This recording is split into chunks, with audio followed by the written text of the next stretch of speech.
Ketika melakukan ibadah, orang-orang Yahudi menggunakan kotak kulit hitam dan tali sembayang yang diletakkan di kepala bagian dahi dan di tangan bagian yang melilit pada bagian lengan yang sering disebut dengan tefillin. Ini kira penampakan penggunaan tefillin bagi orang Yahudi. Diperkirakan tradisi penggunaan tefillin sudah lebih dari 2000 tahun yang lalu. Apa itu tefillin?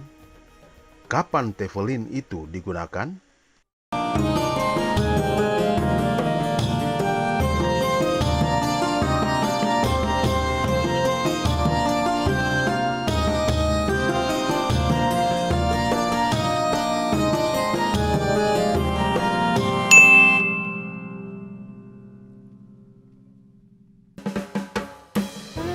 Tefillin adalah sepasang kotak kulit hitam yang berisi gulungan perkamen Ibrani. Satu set tefillin terdiri dari 2 kotak hitam. Kotak pertama dikenakan pada lengan sebelah kiri disebut tefillin sel yar, dan kotak kedua dikenakan di dahi yang disebut tefillin sel ros. Tefillin tangan terdiri dari satu kompartemen besar, di mana hanya ada satu gulungan bertuliskan keempat bagian Taurat secara bersamaan. Sedangkan tefillin kepala sebaliknya berisi 4 kompartemen terpisah, di mana masing-masing kompartemen berisi gulungan perkamen kitab Taurat yang berbeda satu sama lain. Perkamen merupakan media untuk menulis yang terbuat dari kulit binatang. Perkamen ditulis tangan oleh juru tulis terlatih, di mana medianya harus berasal dari hewan kosher. Baik kotak maupun tali tefillin harus terbuat dari kulit hewan kosher. Kosher yaitu peraturan terkait makanan yang sesuai dengan hukum Yahudi. Adapun isi dari 4 bagian perkamen adalah sebagai berikut. Perkamen 1, Ulangan 6 ayat 4-8 berbunyi, "Dengarlah Israel, Tuhanlah Allah kita. Tuhan adalah satu.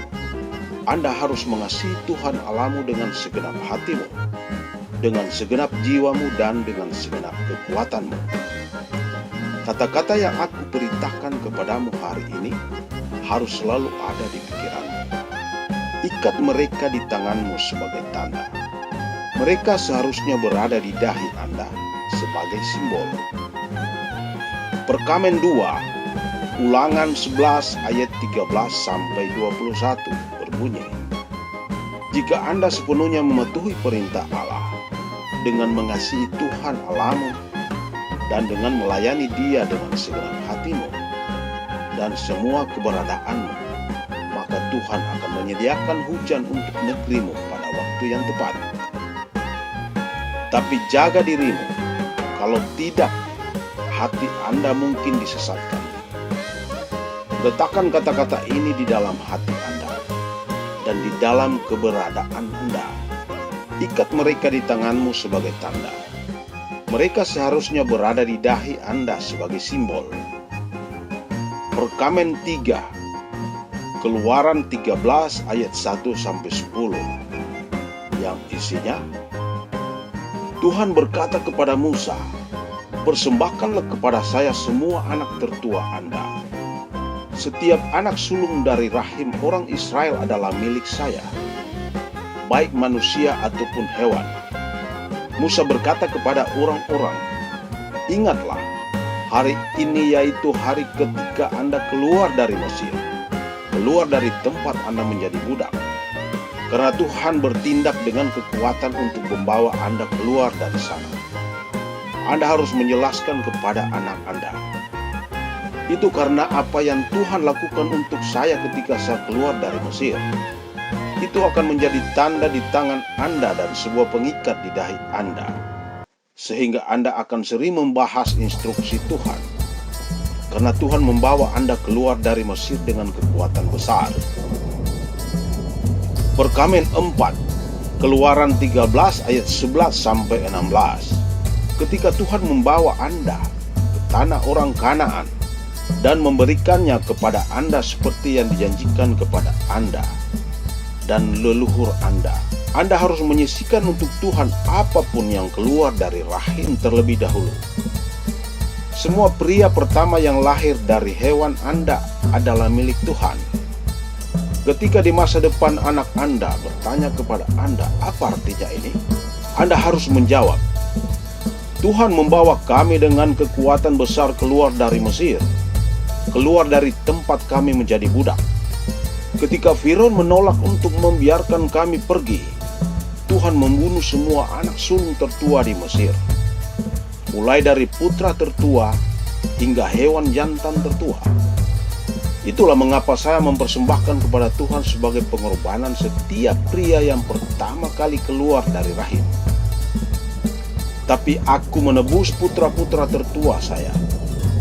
Itu akan menjadi tanda di tangan Anda dan simbol di dahi Anda, bahwa Tuhan membawa kita keluar dari Mesir dengan kekuatan besar.